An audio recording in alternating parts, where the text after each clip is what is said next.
अभी मोदी जी के बारे में बताया कि उन्होंने मुसलमानों के लिए इतने सारे काम किए, मेरा दिल भर आया, मेरे आंखों में आंसू आ गए कि मोदी जी ने इतने काम किए इस देश के मुसलमानों के लिए और देश के मुसलमानों को पता ही नहीं है।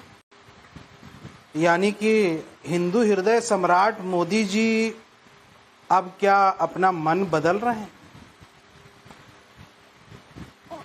तो मैं बहुत ओवरवेल्म हो गया कि अरे वाह, इतना बड़ा काम मुसलमानों का उद्धार हो गया। मतलब ऐसा कभी हुआ ही नहीं था। ये जो लाभार्थी वाली बात, ऐसा तो 70 सालों में कभी नहीं हुआ था। पहली बार लाभार्थी योजना में सबको मौका मिल रहा है मुसलमानों को। इससे पहले तो बिल्कुल नहीं मिलता था, है ना? ऐसा है, इससे पहले तो कहीं कुछ नहीं मिलता था। बाकी सब जगह तो मोदी जी ने ही दिया है, मुसलमानों को भी सब कुछ मोदी जी है और गुणगान भी हो रहा है। देखिए, ये जो एक्टिंग है, ये जो नाटकीयता है, इससे हकीकत छुप नहीं सकती। लाभार्थी के बुनियाद पर उस बात को नहीं छुपाया जा सकता कि इस देश में मॉब लिंचिंग की घटनाओं में पूछ कर, पहचान पूछकर मुसलमानों को ही मारा जा रहा है। पुलिस के अपने कानून में भेदभाव होता है और जहां मुसलमान कोई यहां से गुनाहगार होता है, उसकी परेड कराई जाती है, उसके घर तोड़े जाते हैं बुलडोजर से। लेकिन अगर दूसरे पक्ष या धर्म का कोई होता है तो वहां पे 10 बार प्रशासन सोचती है। अभी यहां से कल का ही एग्जाम्पल है, मध्य प्रदेश के अंदर मुहर्रम के जुलूस में जुलूस लगाने वाले लोग अपना प्रदर्शन करते हुए एक पोस्टर ऊपर या कोई रोड के बीचों बीच में लगा हुआ, तो उसमें छींटा एक लग गया, एक हल्का सा, कोई ऐसा इंटेंशनल नहीं लगता है मुझे वीडियो देखकर। वो मुसलमान थे, मुहर्रम मना रहे थे और पोस्टर भी किसी भारत का नहीं था या ये नहीं था, एक धार्मिक पोस्टर था, हिंदू राष्ट्र। उसके बुनियाद पर उन 4 मुसलमानों को 3rd डिग्री टॉर्चर दिया गया, परेड कराया गया, शारीरिक उसके साथ शोषण हुआ और यहाँ पे मतलब कह सकते हैं कि एक फिजिकल टॉर्चर भी किया गया। और उसके बाद आप उसके घर तोड़ने की बात कर रहे हैं, नेसे लगाने की। ये कौन सा जुल्म है? क्या मुसलमान इतना गया गुजरा हो गया? ये 2nd क्लास का, ये तो 3rd क्लास सिटीजन आपने बना दिया। एक इंसान का राइट होता है, एक हुकूक होता है, एक सिटीजन की तरह आप उसके साथ कैसे बिहेव कर रहे हैं? यही मनसे के मोतीहारी में एक यादव भाई को मार दिया गया, उसका उसकी याद तो नहीं आई होगी। आपको ये भी याद नहीं आया होगा कि बिहार में एक मंदिर पर भी टारगेट किया गया। लेकिन सुधांशु त्रिवेदी, इनके सवाल इतने हैं, जवाब आप दे दीजिए, क्योंकि इनको कन्विंस करना, इनको सब कुछ एक नाटक लग रहा है। ये बंधक बना दिए गए हैं। सुधांशु त्रिवेदी जी का जवाब शोएब जमाई को। शोएब जमाई, आपका फेडर डाउन। सुधांशु जी, जो शोएब जमाई ने कहा, मैं उसकी बात का आंशिक समर्थन करता हूं। वाकई 2014 से पहले स्थिति क्या थी? मैं उत्तर प्रदेश का रहने वाला हूं। उत्तर प्रदेश की ब्यूरोक्रेसी में 1947 में मुसलमान था 20% और 2014 तक आते आते क्या रह गया? 2%। हमारी तो इसके लिए कौन जिम्मेदार था? 6 साल बीजेपी रूल में रही थी और 61 ईयर सेकुलर दल। पश्चिम बंगाल, जहां आज तक एक भी दिन बीजेपी का रूल नहीं रहा है, वहां मुसलमानों की आबादी है 27, 28, 29% और सरकारी नौकरी में है 1.8%।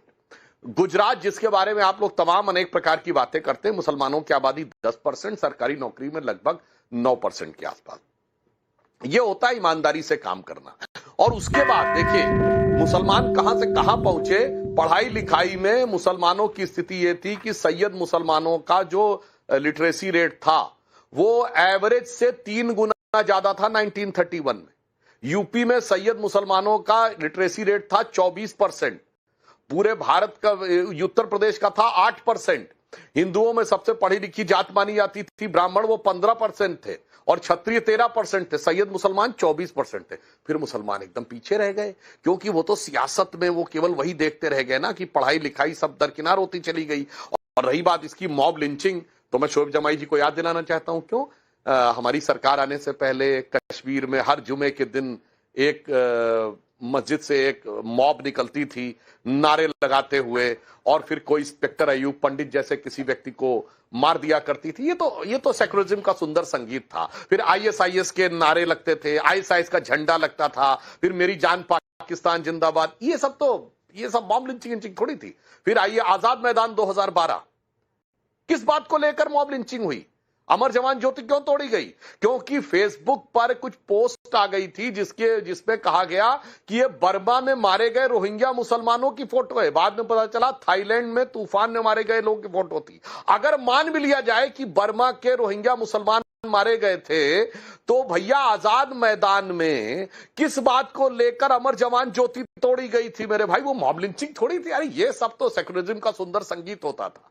इसीलिए मैं कहना चाहता हूं नाविका जी, आज इस देश में दो प्रकार के मुसलमान, एक है जो हमारे फैज भाई जैसे लोग बैठे हैं जो भारत माता की जय बोलते हैं, एक है शोएब जमाई के चीफ जो फिलिस्तीन की जय बोलते हैं, एक वो मुसलमान है जो भारत के लिए कंट्रीब्यूट करना चाहता है, जिसमें डॉक्टर कलाम से लेके वीर अब्दुल हमीद से लेके ब्रिगेडियर मोहम्मद उस्मान से लेके उस्ताद बिस्मिल्लाह खां से लेके बड़े बड़े शायर और नगमा निगार हैं। और दूसरी तरफ कौन है? वो मुसलमान है जो हमास के लिए रैलियां निकालता है, केरल से लेके कश्मीर तक, जो हिजबुल्लाह के लिए रैलियां निकालता है, जो सिर्फ फिलिस्तीन की बात नहीं है, जो आईएसआईएस के झंडे लगाता है, जो सर तन से जुदा के नारे करता है और उसके बाद सर तन से जुदा कर देता है। और उसके बाद इन्होंने अपना मुस्तकबिल क्या बनाया?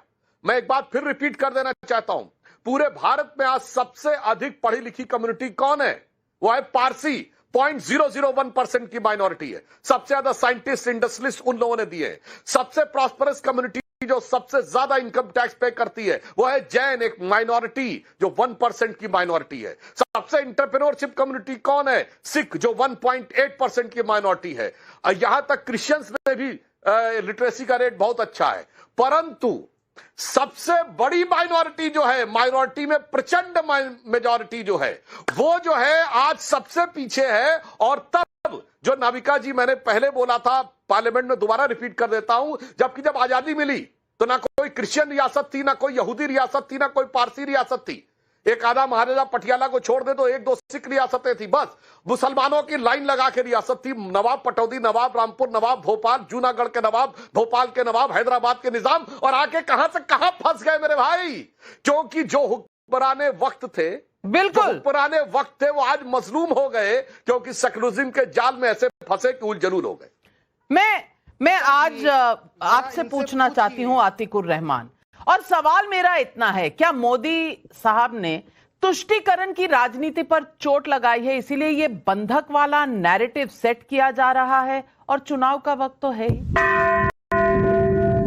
सही कहा नाविका जी आपने कि चुनाव के वक्त के तहत ही इतना मुलायम नजर आ रहे हैं हमारे सुधांशु जी भी और बीजेपी भी। और इसमें आप शक कैसे कर सकती है? ये तो गिनती गिना रहे हैं 11 साल से।